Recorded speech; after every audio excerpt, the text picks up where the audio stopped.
بسم اللہ الرحمن الرحیم۔ شروع اللہ کا نام لے کر جو بڑا مہربان نہایت رحم والا ہے۔ الحمدللہ وکفی وسلام علی عبادہ الذین اصطفی، اما بعد، قال اللہ تبارک و تعالی اعوذ باللہ من الشیطان الرجیم، بسم اللہ الرحمن الرحیم، اقیموا الصلاۃ وآتوا الزکاۃ۔ برادران اسلام، آج کی تقریر کا موضوع ہے زکوٰۃ کی اہمیت اور اس کے مسائل۔ حضرات، حقوق دو طرح کے ہیں، ایک حقوق اللہ یعنی اللہ کے حقوق، اور دوسرے حقوق العباد یعنی بندوں کے حقوق۔ نماز، روزہ اور حج یہ حقوق اللہ ہیں، اللہ کے حقوق ادا ہوتے ہیں۔ اور زکوٰۃ کا معاملہ اس سے الگ ہے، اس میں اللہ کا حق بھی ادا ہوتا ہے اور بندوں کا حق بھی ادا ہوتا ہے۔ گویا کہ زکوٰۃ کے ذریعے حقوق اللہ اور حقوق العباد دونوں کی ادائیگی ہوتی ہے۔ زکوٰۃ کی اہمیت کا اندازہ اس سے لگایا جا سکتا ہے کہ زکوٰۃ جب انسان ادا کرتا ہے تو اس کا مال اللہ تبارک و تعالیٰ کے خزانے میں جمع ہو جاتا ہے، جو قیامت کے دن اس کا اللہ تبارک و تعالیٰ اس کو صلہ دے گا، بدلہ دے گا، اجر دے گا۔ گویا کہ انسان زکوٰۃ اور صدقہ وغیرہ ادا کر کے اللہ تعالیٰ کے ہاں قرض حسنہ جمع کرتا ہے، اللہ تعالیٰ کو قرض حسنہ دیتا ہے۔ اللہ تعالیٰ نے اس تعلق سے بات بتائی کہ وَأَقْرِضُوا اللَّهَ قَرْضًا حَسَنًا وَمَا تُقَدِّمُوا لِأَنفُسِكُم مِّن خَيْرٍ تَجِدُوهُ عِندَ اللَّهِ، یعنی جو تم بھلائی کے کاموں میں سے آگے بھیجتے ہو تو اللہ تبارک و تعالیٰ کے ہاں وہ چیز تم کو ملے گی دوبارہ۔ وہ تمام کی تمام چیزیں وہ پورا کا پورا خرچ کیا ہوا اللہ تبارک و تعالیٰ کے خزانے میں جمع ہو رہا ہے، اور اللہ تبارک و تعالیٰ اس کا اجر قیامت کے دن تم کو دے گا۔ اور جب انسان زکوٰۃ ادا کرتا ہے تو زکوٰۃ کے دو فائدے حدیث کے اندر بتائے گئے ہیں۔ ایک فائدہ تو یہ بتایا گیا ہے کہ زکوٰۃ ادا کر دینے سے جب زکوٰۃ کی ادائیگی ہو جاتی ہے تو اس سے باقی مال پاک و صاف ہو جاتا ہے، یعنی باقی جو مال ہے وہ استعمال کے لیے بالکل پاک و صاف ہو جاتا ہے۔ اور دوسرے، زکوٰۃ ادا کر دینے سے مال بڑھتا ہے۔ مال بڑھتا کیسے ہے؟ بظاہر تو ایسا لگتا ہے کہ زکوٰۃ ادا کرنے سے مال کم ہوتا ہے، لیکن حدیث کے اندر یہ بات بتائی گئی ہے کہ مال اس سے بڑھتا ہے، مال کم نہیں ہوتا۔ اس کا مطلب یہ ہے کہ جب انسان زکوٰۃ ادا کر دیتا ہے تو اس کا جو باقی مال ہے وہ اللہ تبارک و تعالیٰ کی حفظ و امان میں آ جاتا ہے، اللہ تعالیٰ اس کی حفاظت کرتا ہے، جس کی وجہ سے بہت ساری بلائیں، بہت ساری مصیبتیں ٹلتی رہتی ہیں۔ اور اس کے مقابلے میں جب انسان زکوٰۃ ادا نہیں کرتا تو کیا ہوتا ہے کہ 1000 2000 کچھ ہزار کچھ لاکھ روپے زکوٰۃ کی رقم وہ بچا تو لیتا ہے، لیکن خدا نہ خواستہ کوئی مصیبت آ گئی، کوئی بیماری آ گئی، کوئی حادثہ ہو گیا، اللہ ہم سب کی حفاظت فرمائے، تو جتنا بچاتا ہے اس سے کئی گنا زیادہ وہ جو ہے اس کو لگ جاتا ہے، اور کئی گنا زیادہ اس کو خرچ کرنا پڑ جاتا ہے۔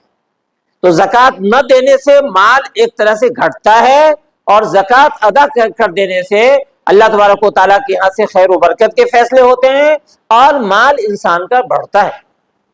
اور جب انسان اللہ تبارک و تعالیٰ کے یہاں جو ہے زکوٰۃ کی رقم جمع کرتا ہے، اللہ تعالیٰ کو قرض حسنہ دیتا ہے، تو اللہ تبارک و تعالیٰ نے اس کی بہت ساری فضیلت بتائی ہے۔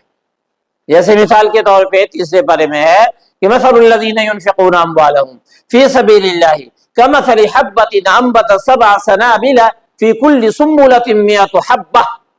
واللہ یضاعف لمن یشاء واللہ واسع علیم، کہ ان لوگوں کی مثال جو اللہ کی راہ میں خرچ کرتے ہیں اس دانے کی سی ہے جس سے 7 بالیاں نکلیں اور ہر بالی میں 100 دانے، گویا کہ انسان 1 روپے خرچے کرتا ہے اور 700 روپے کا اس کو ثواب ملتا ہے۔ اور 700 روپے کی بھی حد بندی نہیں، بلکہ انسان جب مخلص ہوتا ہے خرچ کرنے میں، زکوٰۃ نکالنے میں، جب اخلاص کا مظاہرہ انسان کرتا ہے، تو یہ جو ہے زکوٰۃ کا نکالنا اور یہ اللہ کی راہ میں خرچ کرنا، اللہ تبارک و تعالی نیت کو دیکھ کے، اس کے اخلاص کو دیکھ کے اللہ تبارک و تعالی جو ہے اس کے اجر کو اور بڑھاتا چلا جاتا ہے، اس کی اخلاص کی بنیاد پہ۔ اللہ تعالیٰ نے اسی کو کہا واللہ یضاعف لمن یشاء۔ اور اگر انسان زکوٰۃ فرض ہونے کے باوجود زکوٰۃ ادا نہیں کرتا تو اس کی بڑی وعید بھی ہے، اس کا بہت بڑا عذاب بھی ہے۔ اللہ تعالیٰ نے 10ویں پارے میں ایک موقع پہ فرمایا کہ الذین یکنزون الذهب والفضة ولا ينفقونها في سبيل الله فبشرهم بعذاب أليم يوم يحمى عليها في نار جهنم فتقوى بها جباههم وجنوبهم وظهورهم هذا ما كنزتم لأنفسكم فذوقوا ما كنتم تكنزون۔ اس آیت میں اللہ تعالیٰ نے یہ بات بتائی ہے کہ جو لوگ سونے اور چاندی اور مال و دولت کو جمع کر کے رکھتے ہیں، اللہ کی راہ میں خرچ نہیں کرتے، قیامت کے دن اللہ تبارک و تعالیٰ ان کے سونے چاندی کو، مال و دولت کو جہنم کی آگ میں تپائے گا اور ان سے ان کی پیشانیاں اور ان کی کروٹیں اور ان کی پیٹھیں داغی جائیں گی، اور اللہ تبارک و تعالیٰ کی طرف سے یہ احساس بھی دلایا جائے گا کہ یہی وہ مال ہے جسے تم جوڑ کے رکھتے تھے اور اللہ کے راہ میں خرچ نہیں کرتے تھے۔ اللہ کے رسول صلی اللہ علیہ وسلم نے اس وعید کو دوسری طرح سے بھی سمجھایا ہے۔ بخاری شریف کی روایت ہے کہ جو لوگ زکوٰۃ فرض ہونے کے باوجود زکوٰۃ ادا نہیں کرتے تو اس کے مال کو اللہ تبارک و تعالیٰ سانپ کی شکلیں دے دے گا قیامت کے دن، اور وہ سانپ انسان سے لپٹے گا اور وہ اس کے چہرے پہ ڈنک مارے گا، اور یہ کہہ کر کے ڈنک مارے گا کہ انا مالک انا کنزک انا مالک انا کنزک، یعنی میں تیرا مال ہوں، میں تیرا خزانہ ہوں، میں تیرا مال ہوں، میں تیرا خزانہ ہوں۔ اور جو ہے انسان زکوٰۃ کو اگر ادا کر دیتا ہے تو اللہ تبارک و تعالیٰ کی طرف سے خیر و برکت کے دروازے کھلتے چلے جاتے ہیں۔ زکوٰۃ کا مقصد بھی اسی طرح کا ہے کہ زکوٰۃ جو انسان جب ادا کرتا ہے تو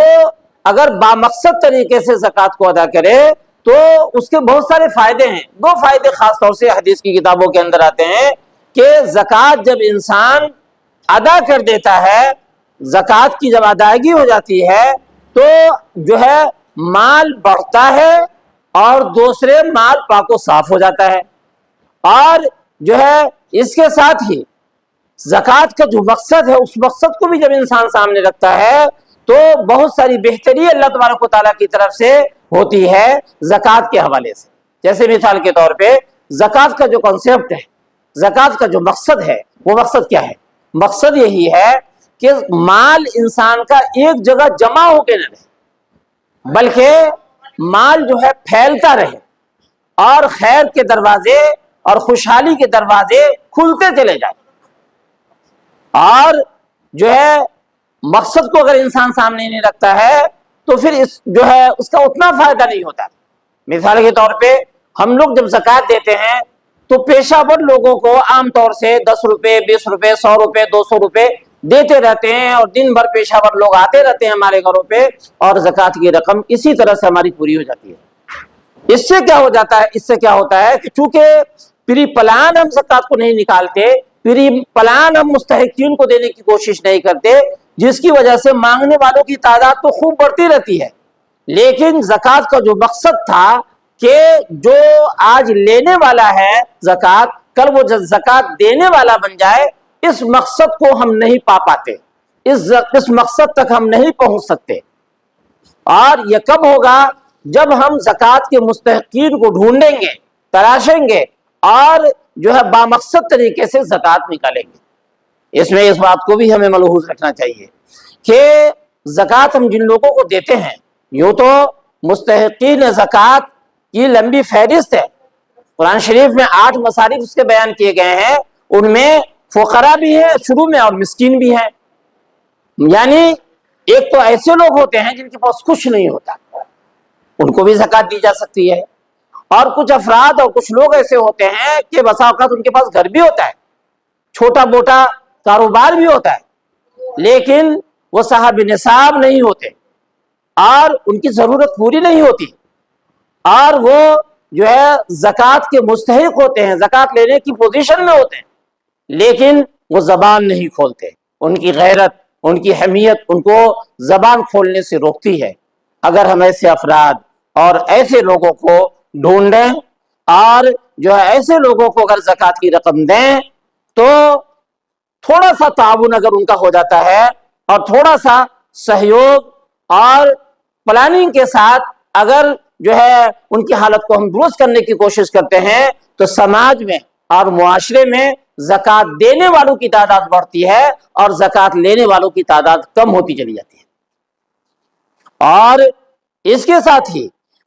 جو ہے ہمارے رشتہ دار ہیں، ہمارے قرابت دار ہیں، اگر وہ زکوٰۃ لینے کی پوزیشن میں ہیں، اگر وہ مستحق زکوٰۃ اگر ہیں، اگر ان کو ہم زکوٰۃ دیتے ہیں تو اللہ کے رسول صلی اللہ علیہ وسلم نے یہ خوشخبری سنائی کہ زکوٰۃ کا جو اجر ہے، ثواب جو اس کا ہے وہ ڈبل ہو جاتا ہے۔ حدیث کے الفاظ ہیں کہ الصدقۃ علی المساکین صدقۃ وعلی ذی الرحم اثنتان صدقۃ وصلۃ، کہ زکوٰۃ و صدقہ عام مسکینوں کو ہم دیتے ہیں تو صرف زکوٰۃ و صدقہ دینے کا ثواب ملتا ہے، اور اگر رشتہ دار مستحق کو اگر ہم زکوٰۃ دیتے ہیں تو اس میں دو طرح کا ثواب ہم کو ملتا ہے، ایک تو زکوٰۃ ادا کرنے کا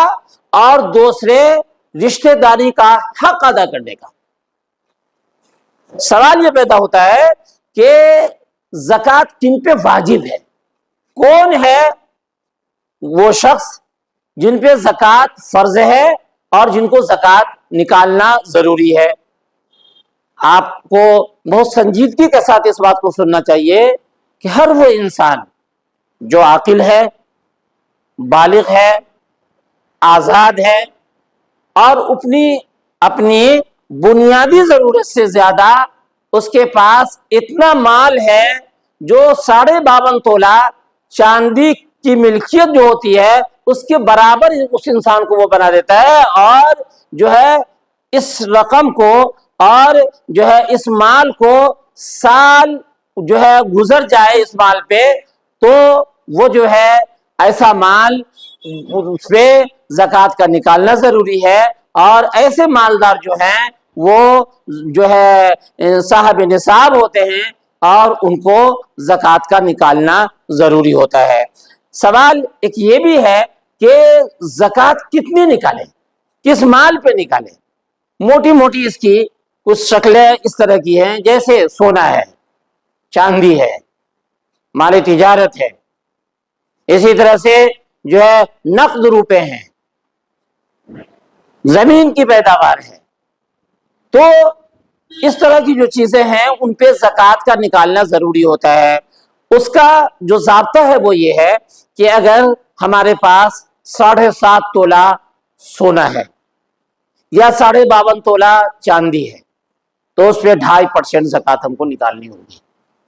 اسی طرح سے جو ہے سامان تجارت ہے، جس مال کو ہم نے تجارت کرنے کے مقصد سے خریدا ہے، اگر وہ نصاب کے برابر تک اگر ہو جائے، یعنی 52.5 تولہ چاندی کی مالیت کے برابر اگر ہو جائے اور اس مال پہ سال بھی اگر گزر جائے تو اس پہ بھی 2.5% زکوٰۃ کا نکالنا ضروری ہے۔ اسی طرح سے جو نقد روپے ہمارے پاس ہوتے ہیں تو نقد روپے پہ بھی 2.5% زکوٰۃ نکالنی ہوتی ہے۔ زمین کی جو پیداوار ہوتی ہے، زمین کی پیداوار دو طرح سے ہوتی ہے، ایک جو وقت پہ بارش ہو جاتی ہے، قدرتی کھیتی بہت اچھی ہو جاتی ہے جس کی وجہ سے خرچ بھی کم آتا ہے اس پہ، تو ایسی صورت میں 10% زکوٰۃ نکالنی ہوتی ہے۔ اور اگر جو ہے کھیتی اس طرح سے ہوئی کہ وقت پہ بارش نہیں ہوئی، مشین کے ذریعے سے ہم نے پانی اس میں ڈالا، اس کی سینچائی کی، اور جو ہے خرچ بھی جو ہے بڑھتا چلا گیا اس کھیتی کو کرنے کے لیے، تو ایسی صورتحال میں 20% زکوٰۃ نکالنی ہوتی ہے۔ اسی طرح سے جو ہے اور دیگر تفصیلات بہت ساری ہیں جو ہمارے سامنے آتی رہتی ہیں. کچھ سوالات ہیں، ان سوالات کو بھی ہم کو اپنے سامنے رکھنا چاہیے. سب سے پہلے ایک سوال یہ کیا گیا ہے کہ بیوی کے جو زیورات ہیں، بیوی کے جو زیورات ہیں تو اس کی زکوٰۃ بیوی نکالے گی یا کوئی اور نکالے گا؟ جواب اس کا یہ ہے کہ بیوی کے جو زیورات ہیں وہ تو بیوی ہی کے ذمے ہے نکالنا اس کا ضروری، لیکن اگر شوہر نکال دے تب بھی زکوٰۃ کی ادائیگی ہو جاتی ہے. اس وجہ سے اس طرف شوہر کو دھیان دینا چاہیے، توجہ دینی چاہیے. اسی طرح سے دوسرا سوال ایک ہے کہ قرض کی رقم پر زکوٰۃ ہے یا نہیں. قرض کی رقم سے مراد یہ ہے کہ ہم نے کسی کو قرض دیا اور وہ رقم ہمارے پاس ابھی نہیں آئی ہے، تو جب وہ رقم ہمارے پاس آ جائے گی تب ہم زکوٰۃ نکالیں گے، لیکن جتنے دنوں سے وہ قرض کی رقم کسی کے پاس تھی اتنے دنوں کی زکوٰۃ ہم کو نکالنی ہوگی. اسی طرح سے ایک سوال یہ ہے کہ سامان تجارت پر خرید کی قیمت کا اعتبار ہوگا یا موجودہ قیمت کا؟ مطلب یہ ہے کہ سامان تجارت پہ 2.5% زکوٰۃ ہے. ہم نے اپنی دکان میں، اپنی فیکٹری میں جو سامان تجارت منگوایا تھا وہ بہت سستا منگوا لیا تھا، اور جس وقت ہم زکوٰۃ نکال رہے ہیں تو اس مال کی قیمت بہت بڑھ گئی ہے. تو سوال یہ پیدا ہوتا ہے کہ جس وقت ہم نے وہ مال خریدا تھا تو اس وقت کی قیمت کا اعتبار ہوگا یا جس وقت زکوٰۃ نکال رہے ہیں اس وقت کی قیمت کا اعتبار ہوگا؟ تو جس وقت ہم زکوٰۃ نکالیں گے اس وقت کی قیمت کا اعتبار ہوگا. اس کا الٹا بھی آپ سمجھیں کہ جس وقت ہم نے مال خریدا تھا بہت مہنگا لیا تھا، لیکن جس وقت زکوٰۃ نکال رہے ہیں اس وقت اس مال کی قیمت بہت کم ہو گئی ہے مارکیٹ میں،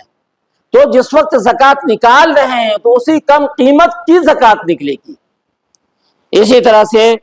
جو ہے ایک سوال یہ ہے کہ قرض کو معاف اگر کوئی کر دے، کسی پہ قرض ہے اور قرض کی ادائیگی ہو نہیں رہی ہے، قرض دینے والا جو قرض لیا ہے وہ قرض دینے والے کو قرض ادا نہیں کر رہا ہے، پھنس گیا ہمارا مال، تو کیا ہم یہ ارادہ کر سکتے ہیں، یہ نیت کر سکتے ہیں کہ چلو اس کو زکوٰۃ میں ہی پورا کر دیتے ہیں؟ ایسا کر دینے سے زکوٰۃ کی ادائیگی ہوگی؟ نہیں ہوگی. اس لیے نہیں ہوگی کہ جس وقت آپ نے وہ مال اس کو دیا تھا تو قرض کو ادا کرنے کی آپ نے نیت نہیں کی تھی، اس وجہ سے ایسا کرنے سے زکوٰۃ کی ادائیگی نہیں ہوگی. اسی طرح سے جو ہے سوال یہ پیدا ہوتا ہے کہ پیسہ کمانے کے لیے بہت سارے اوزار ہوتے ہیں، بہت سارے ذرائع ہوتے ہیں، بہت ساری مشین ہوتی ہے. تو جو اوزار ہیں، جو مشین ہیں اور جن سے ہم کاروبار کرتے ہیں، مال تیار کرتے ہیں، اگر وہ مشین، وہ اوزار لاکھوں روپے کی کیوں نہ ہو، کروڑوں روپے کی کیوں نہ ہو، لیکن اس پہ اس کی قیمت پہ زکوٰۃ نہیں ہے، بلکہ اس سے جو مال تیار ہو رہا ہے اس مال پہ زکوٰۃ ہے. اسی طرح سے ایک سوال یہ بھی ہے کہ بہت سارے لوگ پلاٹ خرید کے چھوڑ دیتے ہیں، تو کیا اس پہ زکوٰۃ ہے یا نہیں؟ دیکھیے، جو کہیں ہم کوئی زمین لیتے ہیں، کوئی پلاٹ خریدتے ہیں تو اس میں دو طرح کے مقصد ہوتے ہیں. ایک تو یہ کہ ہمارے پاس رہنے کا گھر نہیں ہے، کاروبار کرنے کے لیے جو ہے دکان نہیں ہے، فیکٹری نہیں ہے، اور ہم نے اپنے کاروبار کو کرنے کے لیے اور جو ہے رہائشی مکان بنانے کے لیے ہم نے اگر پلاٹ لیا ہے تو ایسی صورت میں اس پلاٹ پہ زکوٰۃ نہیں ہے. لیکن کبھی کیا ہوتا ہے کہ انسان کے پاس مال بہت زیادہ ہوتا ہے تو وہ جو ہے اس روپے کو، اس مال کو کئی پلاٹ کو خریدنے میں اس مال کا استعمال کر لیتا ہے کہ کبھی اس کو بیچ دیں گے، قیمت اس طرح سے بڑھتی رہے گی پلاٹ کی، زمین کی، اور بیچ دیں گے بعد میں. تو اگر بیچنے کے ارادے سے اگر کسی نے کوئی پلاٹ خریدا ہے تو وہ جو ہے مال تجارت ہے اور اس پہ 2.5% زکوٰۃ ہر سال نکالنی ہوگی۔ اسی طرح سے ایک سوال یہ ہے کہ کن رشتہ داروں کو زکوٰۃ ہم دے سکتے ہیں اور کن رشتہ داروں کو زکوٰۃ ہم نہیں دے سکتے؟ اس کا جواب اصولی طور پہ آپ سمجھیں کہ ہم جن کی اولاد ہیں اور ہماری جو اولاد ہے ان کو ہم زکوٰۃ نہیں دے سکتے۔ اس کو تھوڑا سا ہم پھیلا کے آپ کو سمجھاتے ہیں کہ زکوٰۃ دینے والا جس کی اولاد ہے، جیسے ماں باپ، اور تھوڑا سا اوپر آئیے، باپ جس کی اولاد ہے یعنی دادا دادی، ماں جس کی اولاد ہے یعنی نانا نانی، تو ایسے رشتہ دار کو ہم زکوٰۃ کی رقم نہیں دے سکتے۔ اسی طرح سے ہماری جو اولاد ہے، بیٹا بیٹی، بیٹا کی اولاد جو ہے پوتا پوتی، بیٹی کی جو اولاد ہے نواسا نواسی، اسی طرح سے نیچے تک، ایسے لوگوں کو ہم زکوٰۃ اگر دیں گے تو زکوٰۃ ہماری ادا نہیں ہوگی۔ اور اگر یہ رشتہ دار ہماری جو اولاد ہے یا ہم جس کی اولاد ہیں، اگر یہ لوگ اگر پریشان ہیں اور زکوٰۃ لینے کی پوزیشن میں اگر ہو گئے ہیں، تو اگر آپ ان کا تعاون کرنا چاہتے ہیں، ان کی مدد کرنا چاہتے ہیں، تو آپ امداد سے مدد کیجیے، زکوٰۃ کی رقم سے نہیں، امداد کی رقم سے ان کی جو ہے مدد کرنی چاہیے۔ اور اس کے علاوہ جو بھی رشتہ دار ہیں اگر وہ مستحق زکوٰۃ ہیں تو ان کو زکوٰۃ کی رقم دی جا سکتی ہے۔ ایک بھائی دوسرا بھائی جو زکوٰۃ کا مستحق ہے اس کو زکوٰۃ دے سکتا ہے۔ ایک بہن اگر اس کا بھائی زکوٰۃ لینے کی پوزیشن میں ہو گیا ہے تو ایک بہن اپنے بھائی کو زکوٰۃ دے سکتا ہے، دے سکتی ہے۔ اسی طریقے سے جو ہے ایک جو ہے بھتیجا ہے وہ اپنے چچا کو زکوٰۃ دے سکتا ہے اگر وہ زکوٰۃ لینے کا مستحق اگر ہو گیا ہے۔